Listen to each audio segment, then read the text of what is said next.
Jayson Tatum and whether or not he is the front runner for the MVP award right now.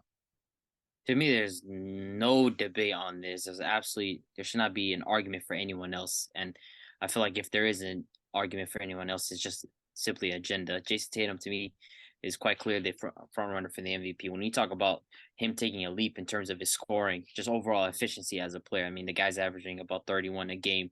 And being the best defender on the team at the same time, every single night he's bringing in terms of on both sides. And to me, that's just a real superstar right there, being able to perform both on offense and defense. And it sounds crazy, but a lot of people are not ready to accept this. But he's better than a lot of people's favorite stars. When we talk about there's guys like Kevin Durant, there's guys like LeBron James. Like I'm ready to put Jason Tatum above guys like that. And it sounds edgy. It sounds like I'm trying to get ahead of the curve. But really and truly think about it. He's on the best team in the NBA currently. He's the best defender and scorer on that team. Currently, LeBron James, I don't think he's in a running for being a top 5 player anymore, or top 7 maybe, as it is, whether that's injuries or just the play on the court and the Lakers being bad. And then on the other end, I think in terms of scoring, Jason Tatum's up there with the best of them. And defensively, I mean, he's an absolute star on that end. So why shouldn't he be the front runner for the MVP? And why shouldn't he be in the running for being a top 5 player in the NBA? I think that should be a discussion that should be had. I think he's taken that leap, and I'm just a fan of what he's doing right now. So Oh yeah, 100%. I got Tatum number one right now. The way he's balling, the way he's carrying, not carrying the team, but being a leader for that team, saying that with the best record in the NBA right now, saying at 18-5, averaging 30 points, 8 rebounds, 5 assists, 1.1 block per game. The guy's been hooping. Like Abdi said, best defender on this team, best offensive player, one of the best offensive players in the league. And his issue last year was him attacking the rim and not finishing at the rim. And I felt like he fixed that up this year. He's become more aggressive. He's been getting to the foul line. He's been finishing his layups. He's been going to the rim a lot. So what I expected for him to upgrade was that certain aspect of his game, finishing at the rim, and he's been able to do that. And he's a phenomenal defender. You know, people you want to shout Luka, Luka's MVP, da da da da, Luka's top 5. Tatum got to be considered to be in that top 5, top 6 category now. And at this point, he's one of the stars. And like I'd be said, man, look, guys like KD, guys like LeBron, they're kind of shredding off. They're kind of falling down the ranking. So Tatum, some new blood coming in there, and I hope he does win MVP this year. But fuck Boston. I mean, I'll go ahead and give it to him. He's a front runner right now, but at the same time, yeah, he's gotten better on the defensive side of the ball. And offensively, we know what he's capable of when he can shoot the ball and when he's attacking the rim a lot better. Um, to be the best defender on a team that's like the best defensive team in the NBA, I'm not too sure, if I'm gonna go ahead and say like he's like fantastic defensively. Like he's definitely gotten better on that end of the no, ball. he But no he is fantastic defensively. He's a two-way superstar as it gets. We saw him do it to a guy like Kevin Durant in the playoffs on that side of the ball, and he's been doing it to start this season. Like this on both ends of the ball, he's been a star. that's the thing though. When you play alongside guys that are so great defensively, you don't necessarily not everybody's gonna be great defensively. You could be good on defense, but if you play with guys that are great, of course you're gonna look good. Like there's no But there's he no is way the for you best to fail. defender on that team, though. He is the best defender on that team. As long as Robert Williams is out, Jason Tatum is the best defender on that team.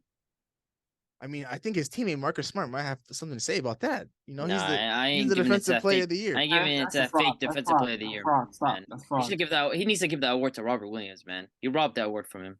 No, that's the thing. The Celtics are so good defensively, because you have Marcus Smart, you have Jaylen Brown on the perimeter. You throw in Tatum, and then on the back end, you still have a guy like Al Horford. He's old and whatnot, but he's still a little bit there defensively. And then Grant Williams, and then of course when Robert Williams comes back into this lineup, it's even going to get scarier on the defensive side of the ball. So for Jayson Tatum specifically, I mean his defense is the way he's playing right now is definitely helping his case. But it's really what he's doing offensively consistently on a night-to-night basis. But the reason why he has the edge right now is simply because he has the best record on the best team. Because there's a lot of guys right now that are putting up similar numbers or are that good offensively, but then at the same time their record doesn't really necessarily show for it. I feel like right now Giannis is kind of like right behind him, and then slowly but surely. I know this sounds crazy, But I think Nikola Jokic is going to enter himself in this MVP race at some point within the next couple of weeks. So when we come back on here and discuss about who's the front runner, I think voter fatigue is not going to allow that to happen. Plus, Jokic is like scoring has been down tremendously this year. I mean, he's down to like 22 a game, and these guys are all the way up at like 29s or at the 30s. And so to catch up with these guys, even if Denver finishes as like a second seed or a first seed, the Celtics are just head and shoulders. And even the Bucks, now that they got Chris Middleton back, he looked decent in his return. I mean, these two teams are just head and shoulders above everybody. I feel like it's going to come down to those two, and depending on if the Mavericks can turn up their play, Luka's in the running as well. Just voter fatigue just won't allow Jokic to get back in this. he's slowly starting to get better and better as the season's gone along. I feel like in the beginning of the season, the Denver Nuggets, they had so much emphasis on, getting guys like Jamal Murray and Michael Porter Jr. involved and, getting them comfortable out there on the floor. Nikola Jokic, he took a backseat to those guys. But I feel like at some point, now that we're in December, Jokic is going to put his foot on the gas and just kind of like take the pressure off of those two guys and just did what he did last year. Something very similar to that. But guys like Luka Doncic are, of course, going to be in the running. And another name that's starting to emerge, that's starting to, cook up a little bit, is Devin Booker. He's starting to have these games where he's dropping 40, he's dropping 50. And the Suns right now, I think they sit number 1 in the Western Conference. So that's definitely one name to keep an eye out for, alongside of Jayson Tatum. But I don't necessarily agree with any of you guys. I think Jayson Tatum does deserve to be the front runner for the MVP award.